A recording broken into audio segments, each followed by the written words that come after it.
Hello, everyone, and welcome to another episode of Real Film Reviews Podcast. I'm Eric. JD, and I'm back.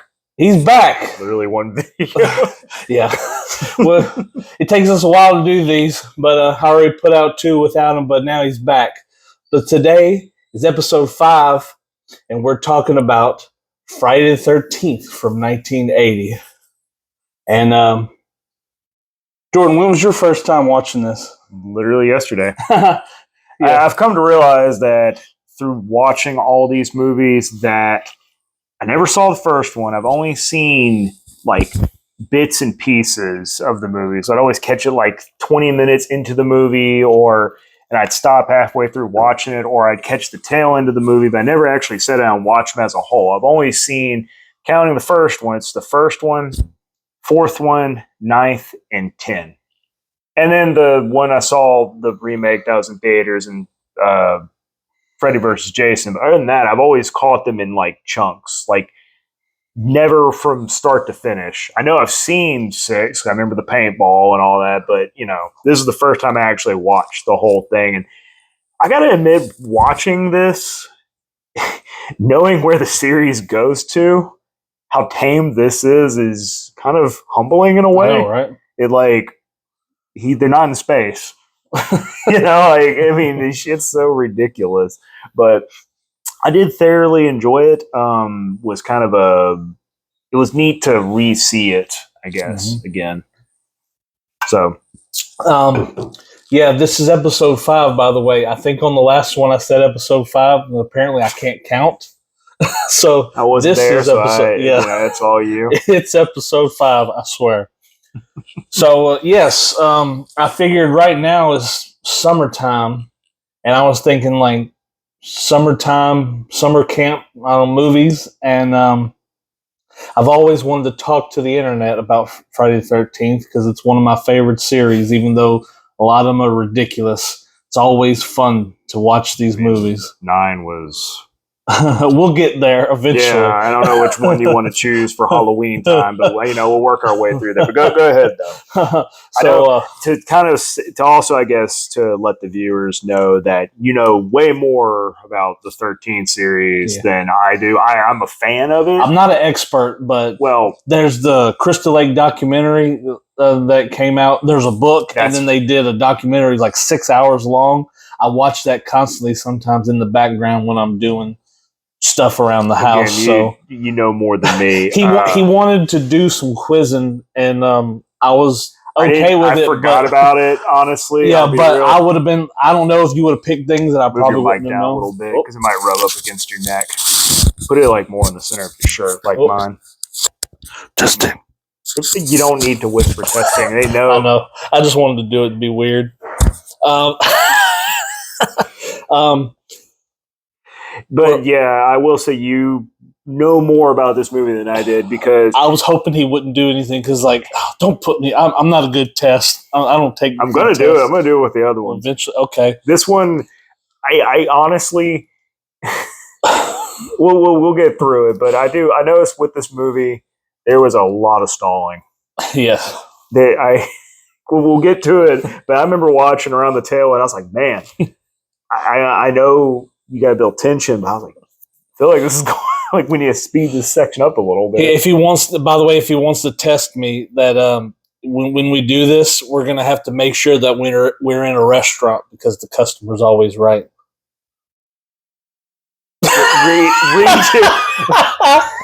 That's such a stupid joke. Before I hit you, start. Okay. Start. So here's all the facts. We always do.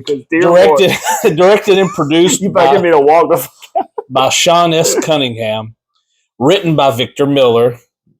There's a thing about him. I'll explain that later. Mm-hmm. Movie stars Betsy Palmer, Adrienne King, Harry Crosby, Laurie Bartram, Mark Nelson, Janine Taylor, Robbie Morgan, and Kevin Bacon. Yeah, it's kind of funny seeing him be the only big star. I mean, they're all stars, but I mean, he blew up way more. Yes, and that's always strange when you see them in these movies. It's like seeing what was it? Is it Johnny Depp that's in Nightmare? Yeah. But we'll talk about that another time. But I was going to say, I know, wasn't there a dispute between the director and the writer about the rights? Yeah. That Well, I was going to talk about that later. Yeah, but let's talk. Well, we can do it later. Okay. We can do it later because I know But yeah, Kevin Bacon's biggest star to come out of this movie. I wonder if he likes talking about this movie. I've actually never seen him talk about the movie before. But then again, I don't know if anybody actually asked him. He doesn't really have a small part, but he does have like. He's very, middle ground, I guess. He has one of the coolest deaths in the movie. That's probably and there's a story behind that. I will ask you, what is your favorite death at the end of this? Okay. And I can tell you mine first or yours. We'll just figure it out once we're done, though. All right, let's get through the basics. The cinematography by Barry Abrams, edited by Bill Freda, music by Harry Manfredini, which classic music in the movie, It's classic, but at the same time, I was kind of slightly off about this score because it feels like they were still trying to figure it out to some extent. Yeah, so there's a little story behind the most iconic sound, and we'll get to it in a little bit. I can do that right now real quick. So people think it's ch ha ha ha, which is exactly what it sounds like. Is it? But he runs these words through some kind of vibrating like instrument. I can't think of the name of it at the moment. Mm-hmm. But he says kill her mommy. So he says kill, but that first sound is k, and then the second sound is mommy. So it's ma. So it's k, ma. But it sounds like ch ha ha. It really does. I was thinking that, or I was thinking I heard something else where someone's like, it may sound like it's Jason. Well, it's her, but we'll get to that. Yeah. But the budget was, they said it was somewhere between $550,000 to $650,000, not even $1 million, and it made $59.8 million in the box office. Looking at it, I understand you got to get the cameras and all, and you got to get cameras, you got to find a place, obviously, to film and stuff. But I was like, man, this doesn't look like it'd be that expensive a movie to make. No, not a lot of them were. Apparently, they were done for so less money, but they made so much money. And I know that's what started the whole slasher franchise. The company, the Paramount, that had the rights to most of them, they were embarrassed by these movies, but they made so much money. I heard someone say in a review they were embarrassed all the way to the bank. They cashing them checks. They don't like it, but they cashing them checks. But released May 9th, 1980. So the movie is, at the time of this recording, 45 years old. So you want to try to plot crunch this? You want to? Yeah, I mean, we can try to plot crunch. Give a little plot crunch what the movie was about.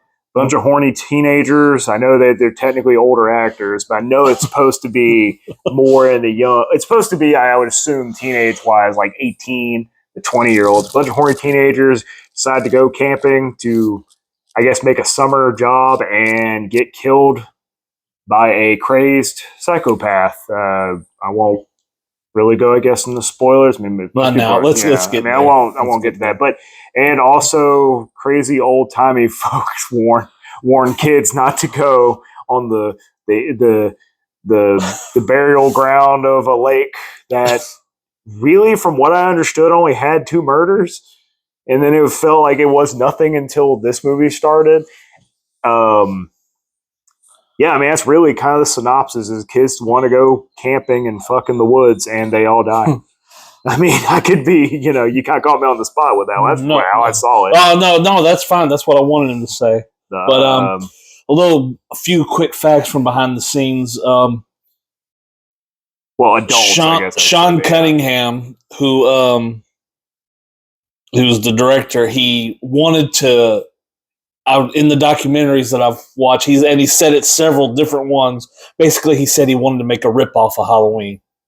But, I remember hearing that. Like, they basically wanted he could make money off the title, was it? And he was like, I could sell the title So But- he put an ad in the paper, Yeah. because make the scariest movie ever, So he puts Mhm. Friday the 13th and then puts to see if anyone says anything. Apparently, there was a movie named it, but not to that extent. But I think they either settled out of court or they were like, you can use it. I guess it's just interesting to say, scariest movie, but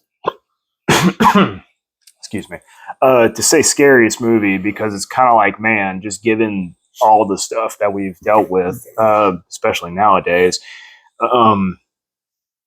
Yeah, I mean, I can kind of see it. Excuse me. He's dying. Oh. He's dying. I'm dying from that fucking joke you made I know. a while back. Good Lord. I ain't gonna lie, I like that joke. You and maybe one other person. Yeah. It's not my joke, so I don't want to take it from anyone, but I just thought it was funny. But I know I've always heard a lot of these movies, they do stuff where they would make a poster like we have right here with the title, and then they would just try to sell that to movies. Like just be like, hey, this is what we have as a poster concept, and the people would take it and try to make a movie out of that. And I might be getting stuff mixed, but I heard like there was basically like somebody or a company that would just specialize with that. And that actually sounds pretty fun to do. Just be like, hey, come up with a neat title, come up with a design for it, and just throw it out there. But a couple more facts is that before this, Sean Cunningham, he worked on what's the name of the movie? The Last House on the Left with so I didn't know that. with Wes Craven, one of Wes Craven's first movies that he did for that, and but also before that, I think after that or in the vicinity, Sean Cunningham worked on 2 movies, but they were like adult educational movies. It's almost like I don't know if it was actually porn. I tried to look it up, but all they said was it was adult educational. That's porn. Hmm. That pretty much is porn. I mean, given the time frame in the 70s, come on. Yeah, that's true. 70s to 80s, like, and the movie was originally going to be called A Night at Camp Blood. Which I kind of like that title. That's what the title was. I knew they didn't stick with the title. And critics were largely unfavorable because of the violence, but it was a success. Like I said, they cashed that money. Yeah, I could see how back you had that shock.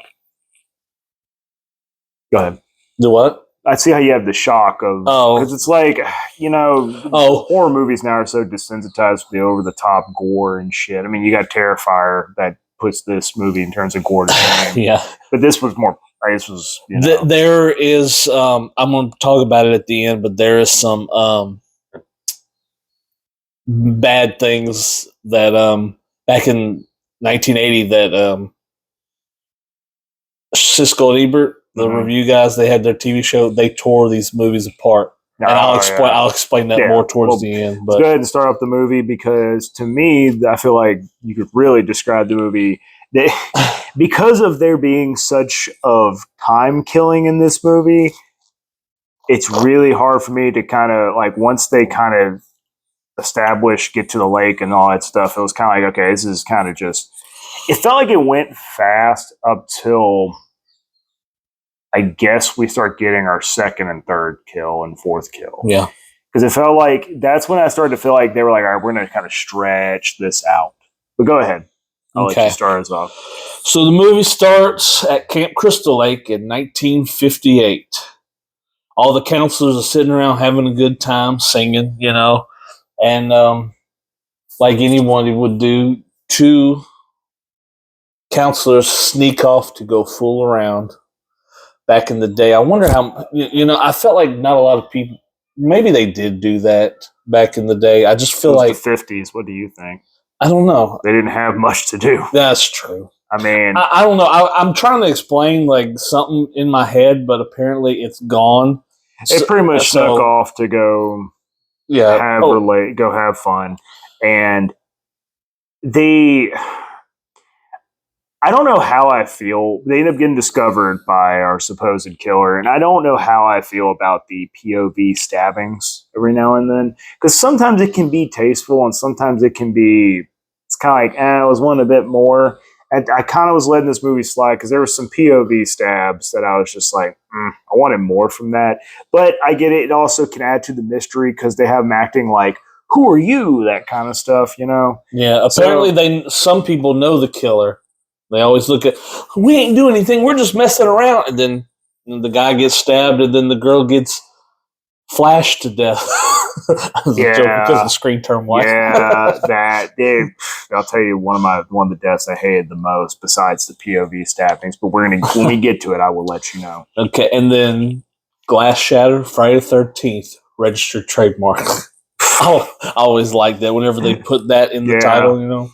But, I know. Like, I do kind of like the bait and switch. I'll just try to take a little bit of. I know you always explain the movies, but I do kind of like the little bait and switch we do get when we introduce the character that pets the dog and stuff, and you kind of get this idea of like, well, is she going to be the main heroine because she's introduced and she's all nice and stuff? Almost like what they did with Scream. Yeah, with Drew Barrymore. They did, and I liked it's the idea. So this is the part that gets me is like, is there any more things that happen in this lake? Because they're like, you know, what was it, lake blood or whatever, when she goes into the cabin and everyone's like, oh, all quiet, but really it was just two people got stabbed in 1950. I guess that was kind of shocking back then. I guess that could be a thing, because you think about it, it's a little small town and someone gets murdered, no murder isn't found, and everybody, it's like, you know, it's 30 years later and they're all like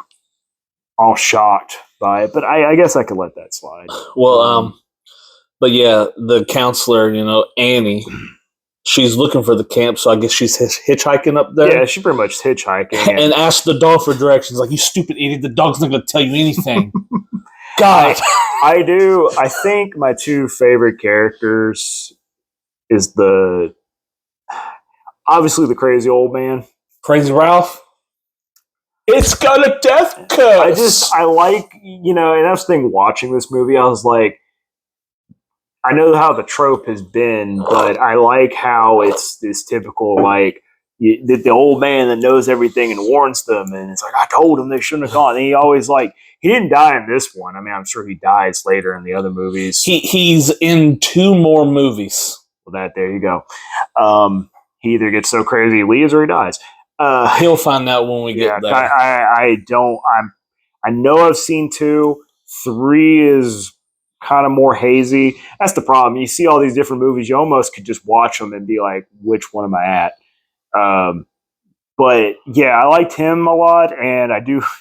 The old guy that like took her there, he was kind of cool. I mean, he was just basically just being the, you know, informational, you know. Oh, the truck driver? Yeah, I mean, he was basically just like, I'm going to do the story dump a little bit. Yeah, sure. Yeah, so she goes in, she's asking where it is, where the camp is, and she gets the look, everyone turns, and basically stuff happens, and the Ennis was like, I'll take you.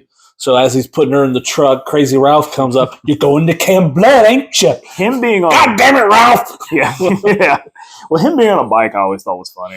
Yeah, and he's like, you're doomed, and rides away on a bike. Well, yeah, that's later. That's in later, but really didn't. That kind of killed the tension of him getting this thing and then riding off on a bike. You're all doomed. And not perfect. He's like, I'm just like, okay, that's kind of charming. But so Ennis starts to tell her about everything going on. Right. So he's talking about she shouldn't go because I wrote it down. He said there was 2 murders in 1958, which was at the beginning of the movie, and then he says a boy drowned a year earlier.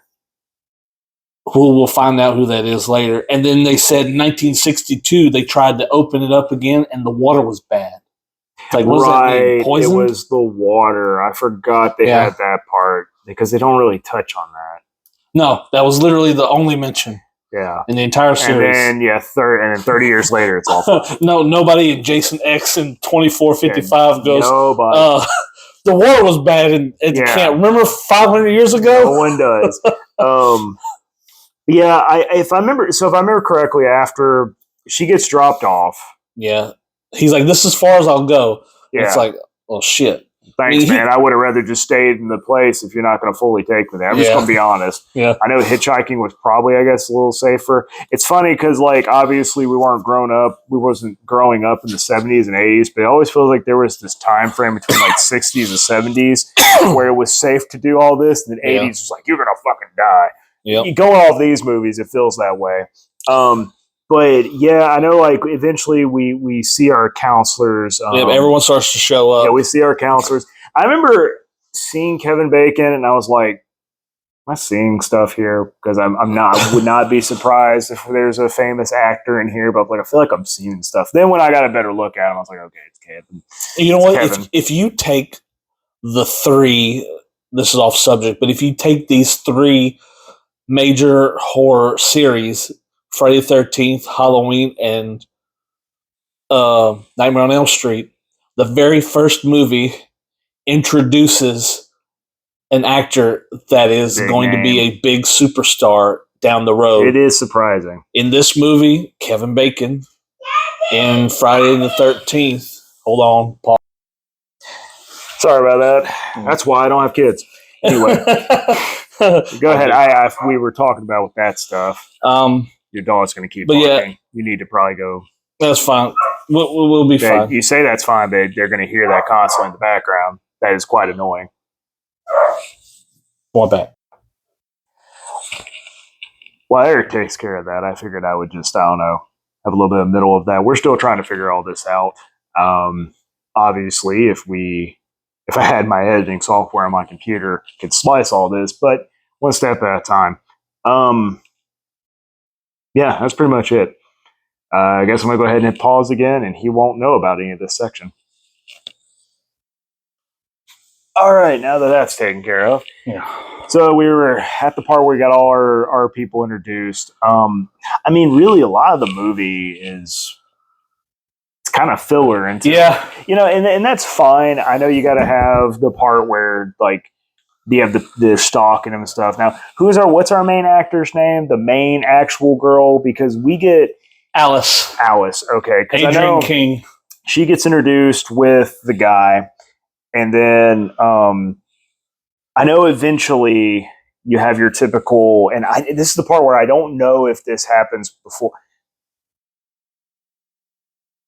There's a part I know where they show them all playing in the water. When does what's her name gets picked up in the Jeep? You have to. Right. At this moment, however, because they're wondering where she's at. Yeah. They're like, hey, where is she? As they get, as they're getting everything ready, one of the counselors, she's getting the little thing ready at the archery, and then I wrote him down Goofy in my notes because he's a goofy dude, but I think his name is Ned.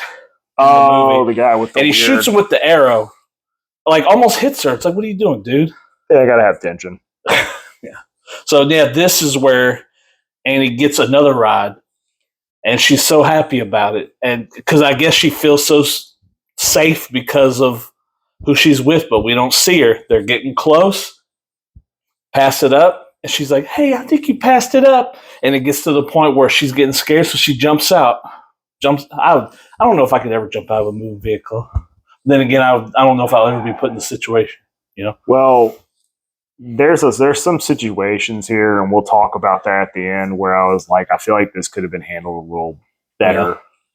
Yeah. I understand you're fighting for your life, but I also think there was 3 times I noticed this. I was let the first one slide, but the second one, third one, I was like, okay, you should have taken more advantage of this, and you put yourself in these predicaments.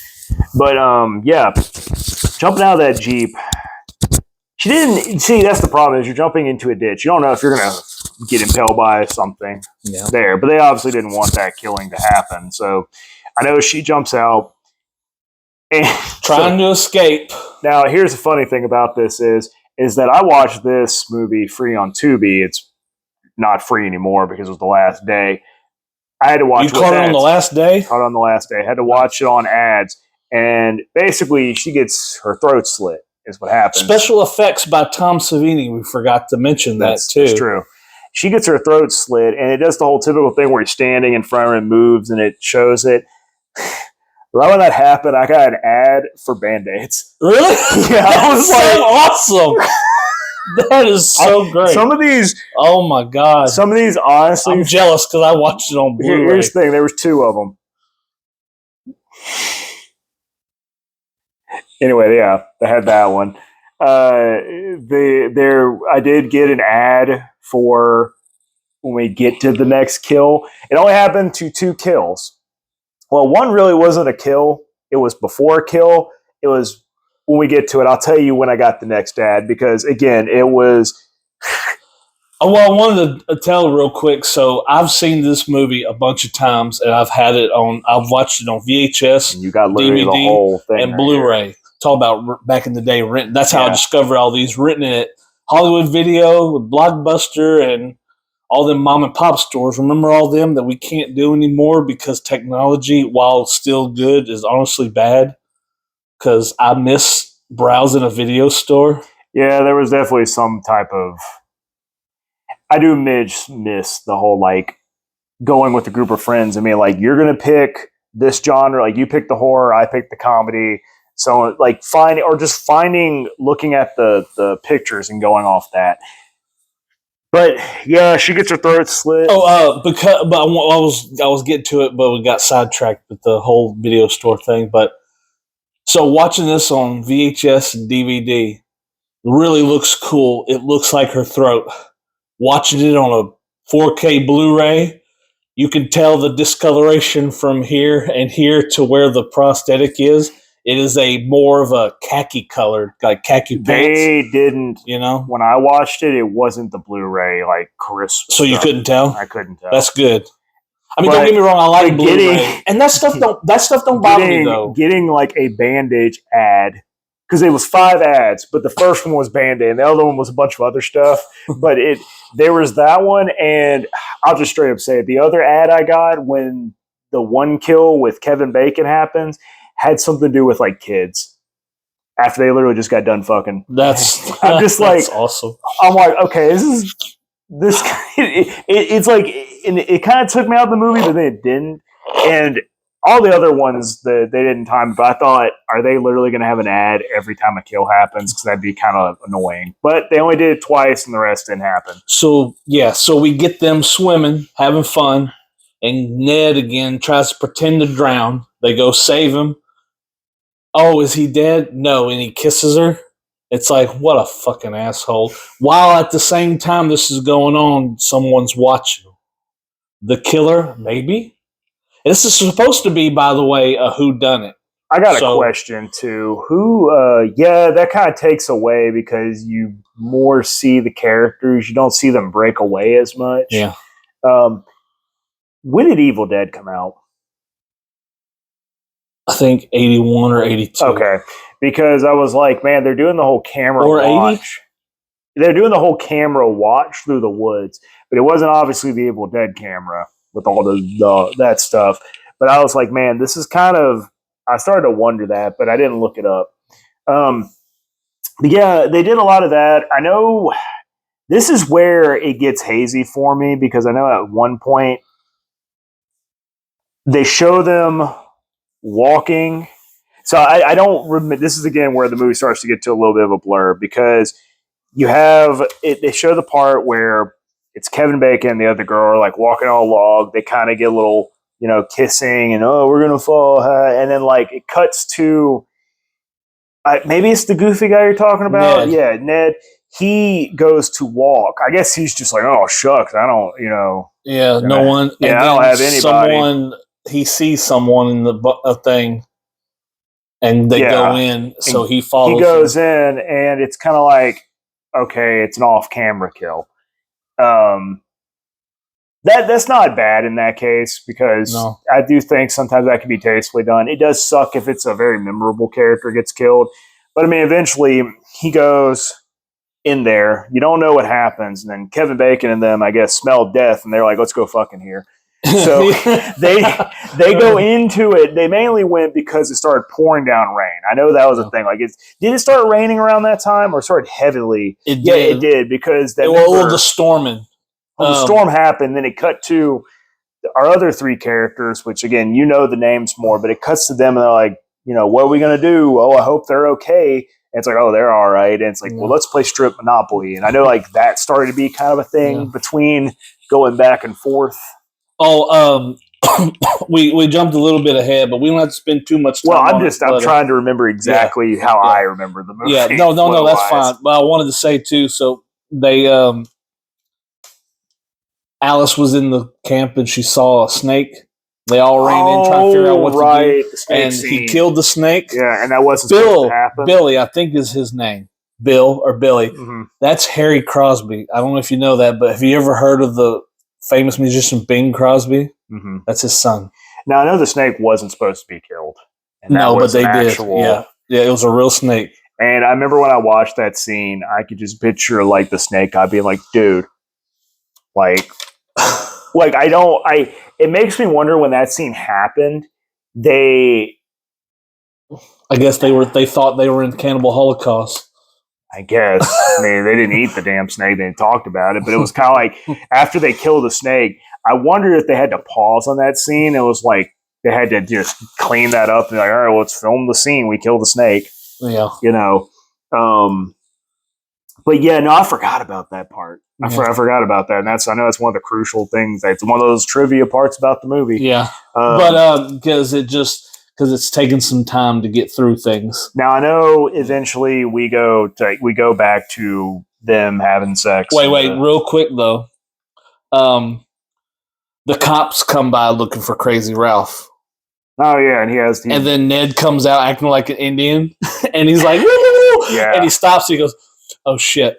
So he's trying to explain to him about Crazy Ralph. He's like, "There's no crazy people around here." And the guy's like, "I told you to sit on it, Tonto."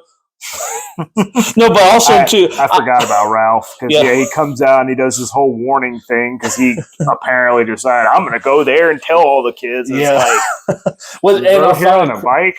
I found it crazy too that the cop also called him Cochise. Yeah, he got there fast on a bike.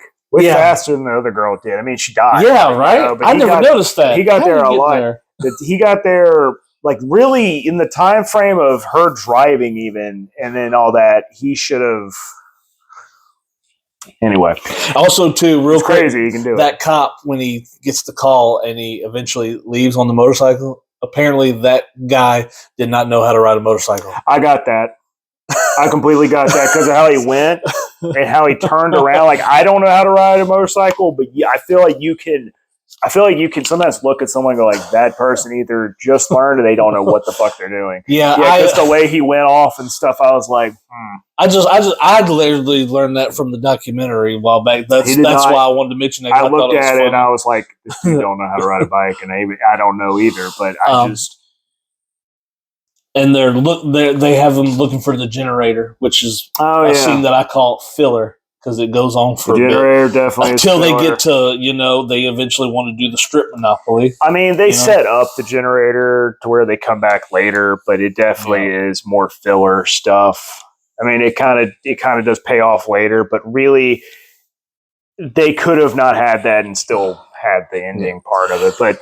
Definitely, I understand that's why it was such a freaking important thing in the video games, But yeah, we have the strip monopoly and then the sex that's going on. Yeah, so now right here we've skipped all that stuff. Now we can talk about it because they do it, and everything's going good. But then you realize that Ned's dead up above. Yeah, and this is what Sean Cunningham was talking about in another documentary. I don't know if it's the one I watched, but it was something because he mentioned about, it's talking about tension, like they're doing it and then they look up and his body's there, but they have no idea. And us crowd are worrying about what's going on up top to where we won't know what happens below. Yeah. She disappears to go to the bathroom and he's sitting there smoking a joint.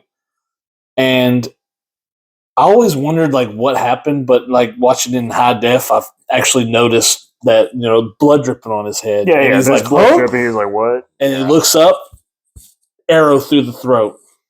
Did you watch the unrated version? Yeah. where it had the squirting and then it was like because it twisting. squirts up in the original because they had to cut it because of the No, MPAA. it squirted and it started twisting and stuff. Yeah. And I was like, damn. Oh yeah. Which apparently Tom Savini said that there was someone under with a thing to press for the blood, and it came off, and he didn't know what to do. So I think it was one of his assistants grabbed the tube and blew in it, and that's why it shot out like that. I mean, sometimes it still works. That still works. Still work. You got that because that would have, you sometimes it's better to go over the top than not. Now, I know he dies. Yeah. And again, I'm just, this is where I felt like the movie was really starting to have that stretch because he dies, and then we go back to the strip Jenga. There's a little bit more of they die where they're not having clothes, filler, and filler, and then it cuts back to the girl who just she went away.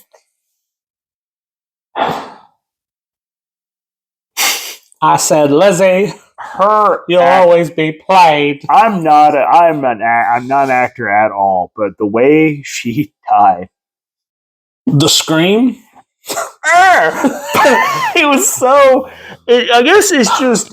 I understand it's a horror movie, but it's just the idea of like she turned. What happened is she's walking in a bathroom. She sees some like shimmer from a curtain, and she walks over, and she's like, "Oh, what's this?" And opens up, nothing's there. It's like, oh, okay. Shuts it, turns around, and it's like, I understand. I guess it's the fact that she should have turned around and immediately got the axe to the face. But she turns around, has a moment of pause, and like goes, yeah, that scream that she did. I wish I could remember it because when I heard it, I had to pause and go back. I was like, that was fucking terrible. I'm no actor whatsoever, but it was just, I feel like there should have been more of it's kind of like she just accepted her fate and went, like it more should have been a death curling scream. I get it. First time actor, movie, 80s. I understand all of that, but I just felt like you see other actors' qualities shine so much more than. Was she in any other movies? Because if she wasn't, I'd have to look it up. I'd have to look it up. I'm not surprised if she didn't get any other roles. I wanted to talk about that. No offense to her, but that part. So Tom Savini said in interviews that they were supposed to show the axe going into her face, but the prop that they were using apparently wasn't working right. So they wanted to still make it effective. So this is simple, trick. Camera. So what it did, the axe came up, she screamed, and it came down, but it focuses on the light above because it hits it because it wanted us to know that the axe had weight to it. So it hit that, to make it swing, and then it cuts to her with the thing because the prosthetic wouldn't fit right on the face when they were trying to do that at first. But I like that. I think 4 probably had the better one, but we could talk about that didn't just describe what was the meat cleaver thing where they played it in reverse. Yeah, that movie. Yeah. But didn't he come back for that? What's his name? George McFly got a thing in the face. But let's not go too far on that. So back to the first movie. So she gets axed, terrible scream. Her actual getting axed and dying was better than that part. It's just that part made me go, you were doing good actor wise, but that part could have done better. I feel like I would have been like, hey, let's get some nothing. They should have put the Bruce, the gay guy from Family Guy, if he turns around and sees it going, oh no, that would have been better than that. It's just the way she went like, it was like, okay. But I know like after that, I was like, man, they killed off 3 of them back to back to back. I remember checking the time. I think I was at the 40-minute mark. Yeah. Because it's an hour and 30 minutes. So I was roughly about a half in. I was like, okay. And then also they cut to Steve Christie, the guy, the head guy. Yeah. He's at a diner. Yeah. And he's eating. And he goes to. So when he left, I get like they were trying to. I feel like they were trying to do a little bit of like, because he gets in a Jeep too. That's kind of slightly similar to the killer Jeep in the beginning, but we know that he's in the diner and the kill just happened, so it can't be him. Yeah. They probably could have done that a little differently to make it seem like he was still the killer. But I do like the fact of throwing the Jeep thing. Because I was like, maybe they were trying to have some Miss Allure thing here. I think they were. But it's like the killer just happened. Now, they could have been trying to do like, maybe there's two killers. But we didn't have any hint like that. No. But, so I know he comes on his way back. And his Jeep breaks down. Yeah, it breaks down. The cop has to take him back. And then I know we could just talk about this part because I know it happens a little bit later, but the cop eventually is like, hey, I got to drop you off because I got a call I have to go to. I'm going to drop you off halfway. We'll come back to that part in a bit, but he's just like, all right, I guess I'm walking the whole way. Fuck myself then. I guess Again, I'm walking. apparently just riding a bike and being crazy gets you there faster than anything. You're doomed. You're doomed. Barely fucking zigzag through. It's fucking funny. Yeah, I was like, what the fuck? So I know at one point,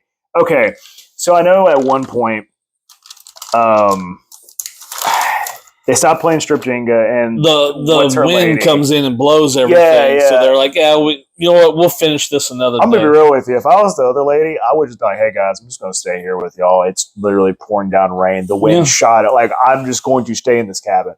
Yeah. You know? But she's like, I'm going to go. And she goes, and they're definitely, it's definitely all filler with her, like, getting ready. And looks like she's about to go to bed in like the 1776. Yeah. Like her outfit, candlelight and outfit. Given how she was, and then now she's like in this, I'm like, okay. And I remember, and she hears a scream of a child. Now I immediately thought when I heard that, fucking Skinwalker, don't go outside. You're in the middle of the woods. Like, why in the fuck you hear a kid going, help me? Oh, fuck no, lock that. Also, the curtains were just wide ass open where anyone can look in. I doubt there was curtains there, but I was like, man, fuck that. I would have been sleeping like in the cabin where there was closed off areas. But yeah, she's going, help me, and you're hearing a kid's voice outside. And the whole time I'm like, okay, and she walks out and she keeps hearing this way. I was like, oh, fuck you, kid. You clearly like know what's going on. I want to shut the door. But she goes and she follows his voice through the darkness. And the problem is, maybe, I don't know how it is on Blu-ray, but it was really fucking dark where it was just like, I can only see like her white. It was a little more clear. Okay, it was pitch. Maybe it might have been while I was sitting or whatnot, or maybe it could have been the fact that it was older film while I was sitting. It was like I can only see her, the actor, walking through this. And she ends up following this voice. She eventually ends up getting onto the archery range. And the lights all kick on and stuff. But I thought, well, is she safe? But then it cuts away. And you're thinking, all right, we're just not going to know. You eventually malfunction. You get the answer later. I don't know if there's anything with all that, but there's a hard cut. And it goes back to, presumably, now we only have 3 people alive. There's the counselor who is now having to walk. Well, I guess Teddy was in the police car at this moment. Probably, yeah. But you got him. You have the main lady, Alice, and then you have Bill. Okay. You have those 3. And I will say, at least Alice had enough common sense to go, hey, can I come with you? Yeah. I don't want to stay the fuck here alone.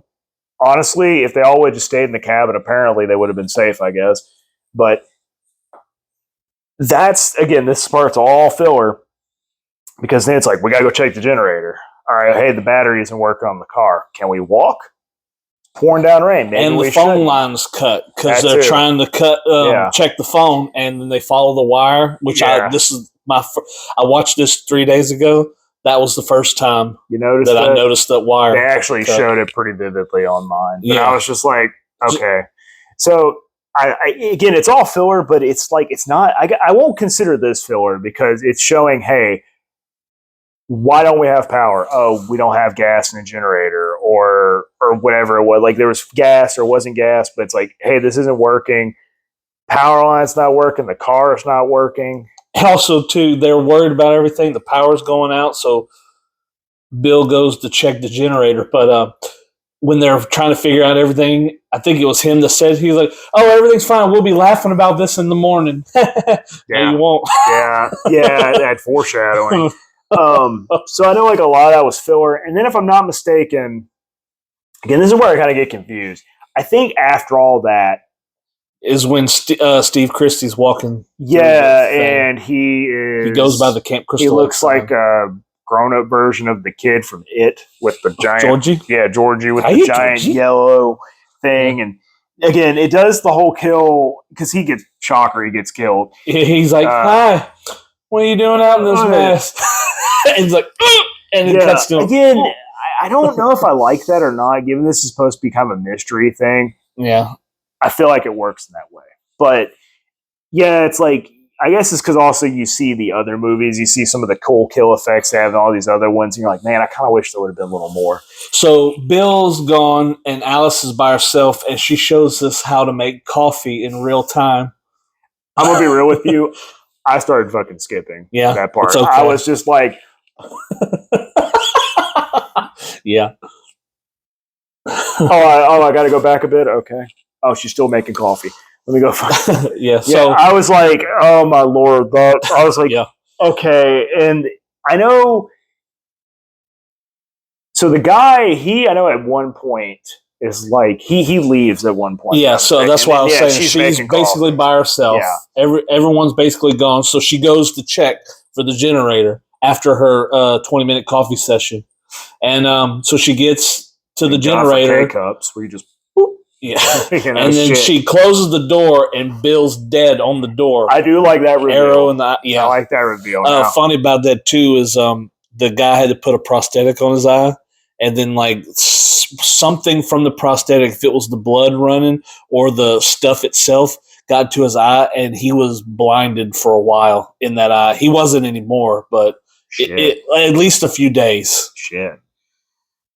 It makes you think like, man, I did not need the money for this fucking film. Yeah. So I know, like, so that's the reveal is he's dead. Still, cool reveal. You're right. He's dead. She runs into the house. And then the most lazily thrown through a glass window. Which she rolled in. She rolled in sideways. See, that made me feel like, was she alive at that point? But she was obviously dead. But it's like they could have probably played off like where it's like, oh. No, she is alive because when she's sitting there laying pretending to be dead, she's breathing. You could tell. Oh, no, I saw the breathing, yes. And that's what made me question, like, is she alive? But it's like, no, she's meant to be dead. No, she's supposed to be dead, yeah. But it's like they could have played off where it's like, oh, like maybe she escaped, but, could have had a fucking arrow through her or something. So also, what the fuck happened to her? Because look, she just got tied up in rope and just went, She probably got stabbed. I guess. That's probably the easiest thing. So Alice is panicking, and she sees lights from, like, a vehicle, so she runs out. And an older lady steps out. She's like, who are you? And she says she's Mrs. Voorhees, a friend of the Christies. And she tries to explain everything that's happened. Like, don't go in there. People are dead and all this. And she's like, oh, I'm not afraid. And she goes in. With Betsy Palmer, did a really good job at this. She did. Honestly, I feel like when she pops up, it kind of makes the movie more interesting again. Like, because it's not that I didn't hate the movie or anything. It's just that you could definitely feel 20 fucking minutes of coffee. Make some fucking coffee. I know I'm exaggerating that, but like seriously, make fucking coffee. So it's like, it was definitely a nice change of pace because it's like, oh, and I do wonder because I mean, that was surprising, but I do wonder kind of like, it kind of doesn't have the impact knowing that it's like, okay, it's his mom. Yeah, so you find out compared to if you watch this in theaters the first time, I bet it would have had more of an impact. She sees the body and she starts to complain and like why they shouldn't have opened it up or something. Yeah. He's like, did you know a young boy drowned here? Then you come to find out his name was Jason. That's her son. And we're going to pause a moment. Okay. If you've been watching this long. All right, I'm almost done, okay?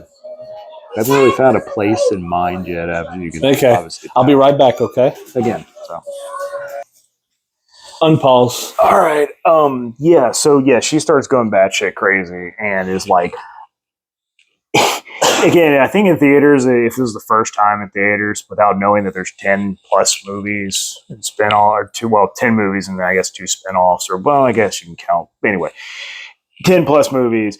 It's kind of like, I imagine the reveal was more impactful, but I hear Jason Voorhees, I'm his mom, and I kind of know how the second movie is too. I'm like, okay, I kind of it's like I was surprised. I wasn't surprised. But it's one of those things too, where this movie is set up like a whodunit. You don't know. It's definitely more refreshing compared to like in 9, where he is a demonic spirit.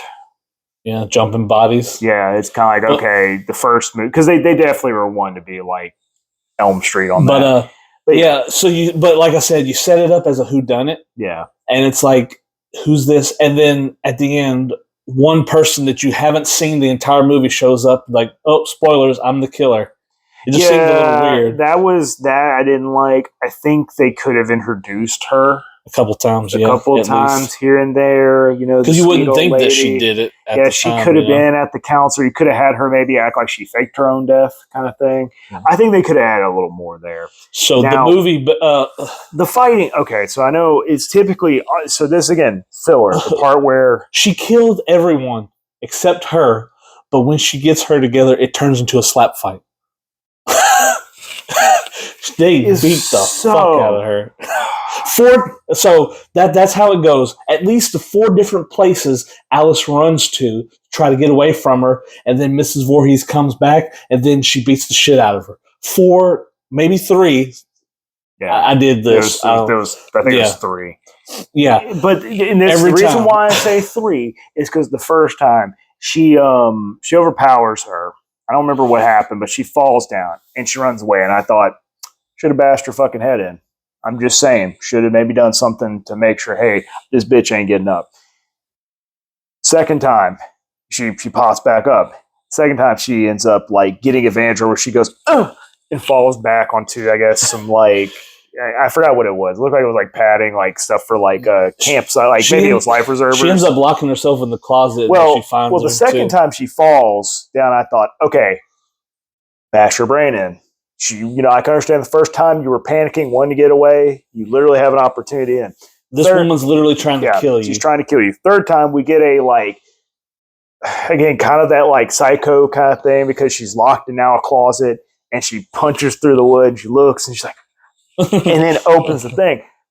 Surprise, bitch. And then and she still gets the upper hand with, I think it was a metal like a pan. Yeah.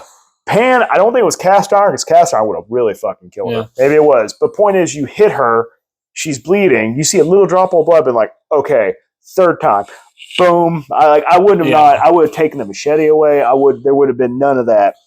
And I think you're right. I think it was 4 because then it goes to them fighting out by the walkway area where they all swimming at. Yeah. And again, she's trying to escape and Mrs. Voorhees comes behind her because you see her shadow. Yeah. So they try to get a paddle and hit her with it again. And so Alice slightly gets the upper hand because Mrs. Voorhees drops the machete. And then the music that plays in this scene I really like. The da, da, da, Mm-hmm. And it's slow-mo. She grabs the machete. And Mrs. Voorhees in slow-mo goes, and then cuts her head off, which I wanted to talk about this because if you notice, too, when her head flies off, you can see 3 little toothpicks sticking up to where the head was. You saw that? Mm-hmm. And she was trying to grab her head, which I don't know if you noticed, but her knuckles were hairy. Because remember Tom Savini's buddy that blew in the tube and shot the blood out of Kevin Bacon's neck? He put the thing on, and it was his hands doing it. So she went from having hair on her knuckles to a guy with hair on her knuckles. I know, like, so I don't know how I feel about the ending part of this movie. Because let me tell you where they got it from. They got it from the movie Carrie. When she popped, you've seen Carrie, huh? Yeah. When she pops out of the grave at the end. So... Well, I guess that's right because they're trying to rip off stuff. So. Yeah, they said it was ripping off things because she gets in the boat and goes out into the darkness. Now, my immediate first thought was, is she going out there paddling? Like I'm going to leave. I don't know. And I thought she gets in, she goes in there. I'm like, okay, is she going to paddle out there? It's a fucking lake. Well, apparently it isn't. If we're going off of 7, because you can go to fucking New York City or whatever it is, Manhattan. Or not whatever, yet. That was built later. Yeah, that was built later. But yeah, she gets in the boat and goes off to the darkness. And anyone that's been night fishing or just been on a fucking boat, it's literally is going to be pitch black around you. I don't know if she did that to hide. Maybe she did. But yeah, she wakes up in the morning and she's on the boat, and you got the cops that drive in. I'll go ahead and let you. That music's playing. Everything's going to be okay. Now, when I first saw this, I didn't know. You didn't? I really didn't. I've seen, this is the part where I've seen this scene so much. So I thought it was from a other movie. Everything's cool. She's playing in the water. She thinks nothing's wrong, and then you see a rotted corpse of a child pop up, grab her, and flip her out. Which apparently Adrienne King, the Alice, she took her mom to see the movie with Paramount producers and everything. And when they had to that scene, her mom jumped out of her seat, and she leaned up to her mom and said, "Mom, I think you just sold the movie." But yeah, so it's supposed to be Jason. Now, there's an argument saying that Victor Miller, the writer, he did not like this ending because Jason is dead. Jason is not, and that's why he don't like the sequels after, because Jason's not the villain, he's the victim.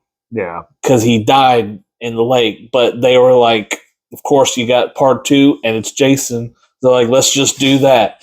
So there's been a lawsuit for the longest time between Sean Cunningham and Victor Miller about Jason. That's why we haven't seen anything new with Jason since recent 2009, or even the video game. I know it was like he jumps out, and then there's the hard cut of her being in the hospital.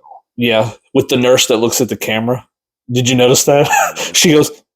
I thought there was going to be that. I thought that Jason's mom was going to pop up. Which they use that. Jason's mom pops up in a future movie. We'll talk about that.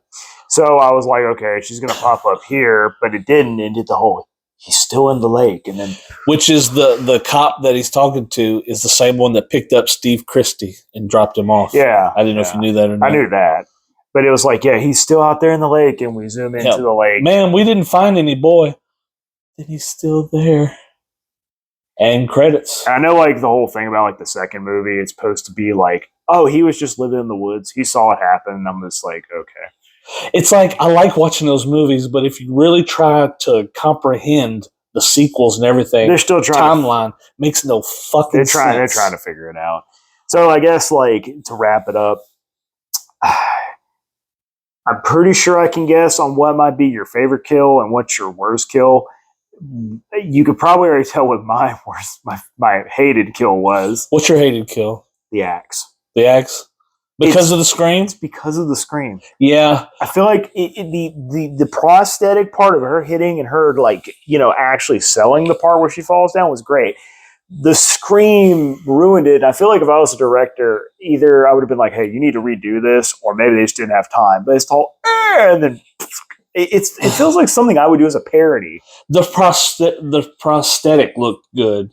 The cut on her face where the axe was, like where the red from the blood and then the meat was separated because where the axe hit, I liked that look. See, I don't want to count the stabs as the POV stabs, because that's kind of cheap because there were so many of them. So, what is your most hated? The one that I didn't like is Brenda thrown through the window, because you don't know what happened to her, but she's covered in blood. You know? Yeah, actually, I almost. I'm gonna be honest with you. I didn't really even consider that a kill, because she just kind of like goes. She rolled sideways through the window. That's what it was. I guess I could believe that she came through the window to try to escape. Like, maybe she died. Like, maybe that was the premise. Maybe she's really alive and we don't know. Actually, knowing this franchise, I could see that shit. My favorite is the arrow through the neck and twisted with the blood shooting out. That was my favorite. I really liked the whole scene setup, and I thought it was done well. And I think getting to see it and then twist around and stuff, that's what I loved about it. My favorite is that one also. It's so good. It looks cool. I mean, second would obviously be the decapitation. Yeah, you know, that one was that one. And even though you can see the toothpicks and the hairy knuckles, it's still good. Like, it's fine. I don't care about movie mistakes unless they're like just real bad. So I know we need to go ahead and wrap up the video, given we're at the hour mark. I wanted to say too, just real quick. So I told you that Siskel and Ebert like destroyed these movies when they came out. Apparently, I think it was Siskel hated these movies, especially this one, so much that he actually on the show gave out Betsy Palmer's address because to write to her how bad it was to be in a movie like this, so people could write her. And it's like you just gave everyone her address. Yeah, like that's pretty. Why fucked. did you do that? That's pretty. And even all the movies before, both of them, they despised them like so much. And also too, this movie, Adrienne King, the girl that played Alice, she had a stalker. I'm not surprised with that given this time. It got to the point to where he actually went to her house. And I saw her at a convention in 2016 in Dallas, Texas. She was showing some of her art because she drawn in the movie, but she can actually draw. Yeah. She told the story, and it's like I didn't get to meet her or anything. I just stood around the table with a few other people as she was telling the story, and it's like, can you imagine and it was someone that she let into her life that was trying to get in, but she didn't know. And yeah, he got there, had her at gunpoint. I think be manipulative like that. Yeah.